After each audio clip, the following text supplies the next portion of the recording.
अस्सलाम वालेकुम वरहमतुल्लाह वबरकातुहू।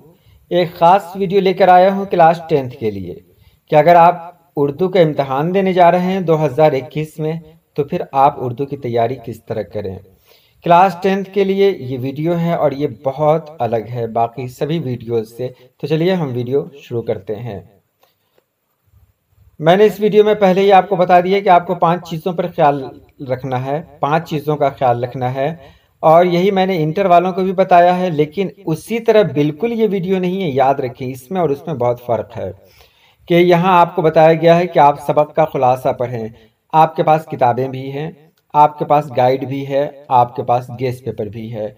तो मैं यही कहूँगा कि आप सबसे पहले देखें, किताब में देखें कि कितने असबाक आपको पढ़ने हैं, कितने लेसन हैं जो आपको पढ़ने हैं। तो उन सभी लेसन का खुलासा पढ़ें। मिसाल के तौर पर भाभी जान का खुलासा अगर आपको मिल रहा है कहीं पर तो आप भाभी जान का खुलासा पढ़ें। इससे फ़ायदा ये होगा कि आप भाभी जान से जुड़े हुए बहुत सारे सवालात हल कर पाएंगे। तो सबक का खुलासा पढ़ने के बाद आपका काम होता है कि अब तवील सवालात पर ध्यान दें, यानी लॉन्ग क्वेश्चंस जो होते हैं वो पहले पढ़ें। सबक का खुलासा के बाद आप लॉन्ग क्वेश्चन की तरफ जाएं। जब आप लॉन्ग क्वेश्चन सॉल्व करेंगे तो फिर शॉर्ट क्वेश्चन और फिर ऑब्जेक्टिव क्वेश्चंस ये बिल्कुल अपने आप सॉल्व हो जाएंगे। अगर आप ऑब्जेक्टिव पर ध्यान देते हैं तो फिर सब्जेक्टिव कभी आप सॉल्व नहीं कर पाएंगे, लेकिन आप सब्जेक्टिव पर ध्यान देते हैं तो ऑब्जेक्टिव खुद ब खुद सॉल्व हो जाएगा। इसलिए आप इन बातों का खास ख्याल रखें, तवील सवालात पहले सॉल्व करें।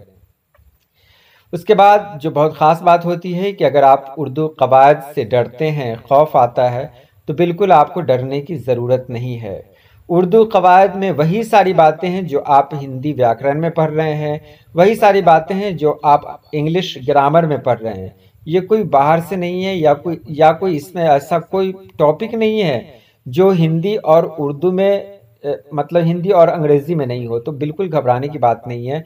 अगर आप उर्दू कवायद पढ़ रहे हैं तो उसे अंग्रेज़ी से जोड़ दें। जैसे अगर आप सिफत पढ़ रहे हैं तो इसे आप हिंदी में विशेषण कहते हैं, अंग्रेज़ी में एडजेक्टिव कहते हैं। जब ये जान लेंगे तो उर्दू कवायद आपके लिए आसान हो जाएगी, क्योंकि आपको हिंदी या अंग्रेज़ी आती होगी, बेहतर आती होगी।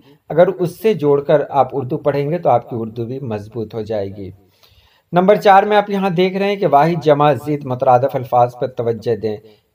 कवायद में बहुत सारे सवालात होते हैं, अलग अलग तरह के सवालात होते हैं जिसमें वाहिद जमा भी है, ज़िद भी है, मुतरादिफ अल्फाज भी है, जुमला बनाए भी है।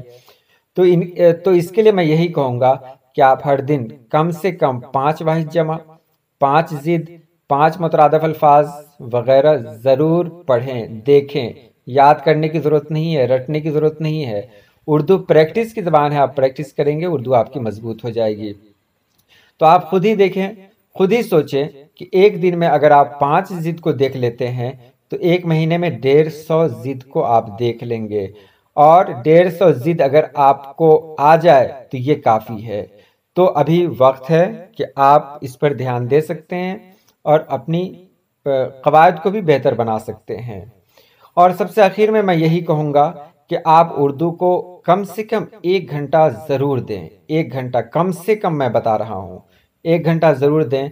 अगर आपकी उर्दू बहुत कमज़ोर है तो फिर इसको बढ़ा दें, 2 घंटा दे सकते हैं, 3 घंटा दे सकते हैं। अगर वाकई उर्दू आपकी कमज़ोर है तो उसमें क्या करें कि आपने सबसे पहले नंबर पर देखा था कि सबक का खुलासा पढ़ें। तो किसी सबक का खुलासा जब आप पढ़ते हैं तो उसे ही आप लिख लें, उसे ही एक पेज में लिखें। हर दिन एक पेज आपको लिखना है और उस पेज में वही लिखना है, आपको याद रखेंगे वही लिखना है जो आपने खुलासा में पढ़ा है। इससे क्या होगा कि आपकी तहरीर भी बेहतर होगी और साथ ही साथ आपकी उर्दू भी मजबूत होगी। आपने जिस सबक का खुलासा लिखा है आपको वो सबक भी अच्छे तरीके से याद हो जाएगा। तो आप इन बातों का ख्याल रखें, ऐसा नहीं कि उर्दू के चक्कर में बाकी मजमून आपका पीछे हो जाए। बाकी मजमून भी आप उसी तरह मतलब तवज्जो से पढ़ें, लेकिन उर्दू के बारे में मैंने ख़ास तौर से कहा कि आप 1 घंटा भी दे देते हैं तो ये बहुत है। अगर आपकी उर्दू ठीक है तो اگر مضبوط نہیں ہے، کمزور ہیں اردو میں، تو پھر 1 کے بدلے 2 گھنٹہ دے دیں، آپ کی اردو مضبوط ہو جائے گی۔ اور اخیر میں یہی کہوں گا کہ اگر آپ کو پچھلے سوالات ملتے ہیں، پچھلے سال کے سوالات اگر مل جاتے ہیں تو اسے ضرور سالو کریں، کوشچن ضرور لیں۔ دیکھیں بہت سارے کوشچنس ہیں، آبجیکٹیو کوشچنس ہیں، بہت طرح کے کوشچنس ہیں۔ کوشچن جب آپ کو ملے تو اسے ضرور سالو کریں، اس سے پتہ چلتا ہے کہ آپ کی تیاری کتنی ہے۔ تو یہ امتحان کے ویوز میں نے آپ کو بتایا کہ اگر ان باتوں کا خیال رکھتے ہیں تو پھر آپ کی اردو بہت مضبوط ہو جائے گی۔ تو پھر ملتے ہیں ہم اگلی ویڈیو میں۔ اللہ پاک آپ سبھی لوگوں کو خوش رکھے، آباد رکھے۔ اللہ حافظ۔